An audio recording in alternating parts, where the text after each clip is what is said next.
most evil crime that I've seen. It was hard enough to look at him in court. It's hard enough, again, imagining what he did to my father. On April 11th, 2025, Mikal Deen Mahdi became only the second person in South Carolina history to be executed by firing squad. But what made his case different? Why was this man, nearly 20 years after his crimes, chosen for one of the rarest forms of execution in modern U.S. history? To understand that, you have to go back to July 2004 and follow him day by day through a killing spree that crossed 3 states and left a trail of blood, fire, and fear. Day 1, July 14th, 2004. It started in Virginia. The details here are still murky, but this is what we know. Mahdi reportedly shot and killed a man following a drug deal gone wrong. Authorities never released much about the victim, but this was the catalyst. Mahdi was already spiraling, struggling with drugs, mental health, and violent tendencies. Something snapped, and from that moment he kept moving, state to state, killing as he went. Day 2, July 15th, 2004. In Winston-Salem, North Carolina, Mahdi walked into a convenience store. The clerk was 29-year-old Christopher Jason Boggs, just doing his job. Surveillance footage shows Mahdi pulling a gun, demanding money, and then shooting Boggs point blank in the face. No hesitation, no mercy.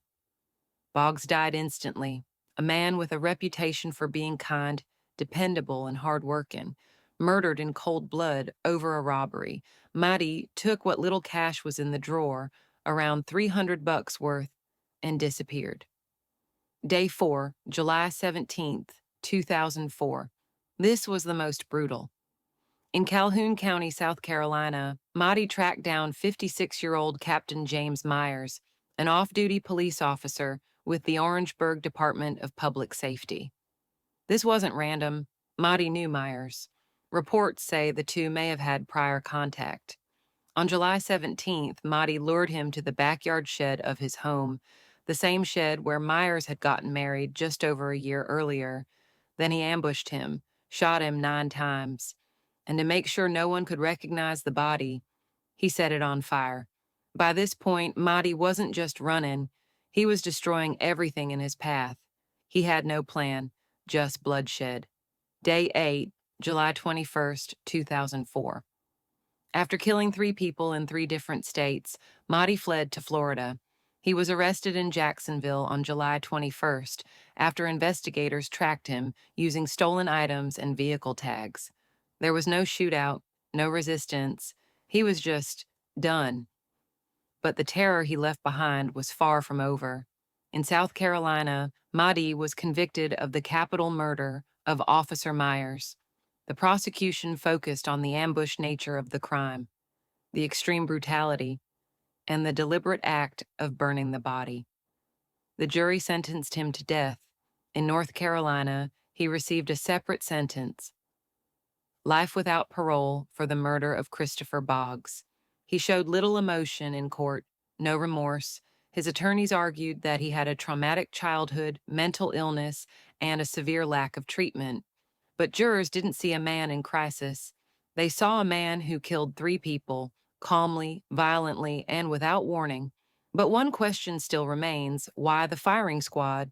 South Carolina reinstated the firing squad in 2021 after struggles to obtain lethal injection drugs.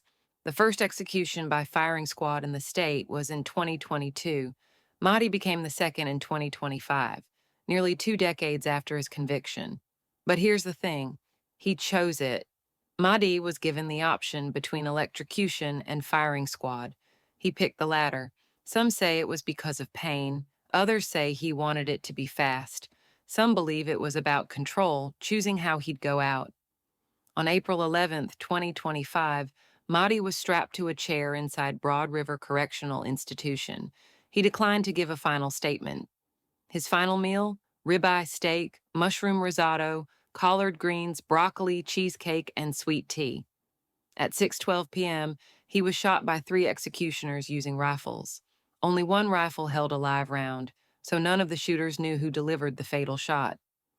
Mahdi's killing spree was short, Just 8 days, but devastating. 3 victims, 3 families, 3 states, and nearly 20 years later, one of the most extreme punishments we still allow in this country brought it to an end. He didn't say why he did it, not in court, not on death row, not at the end.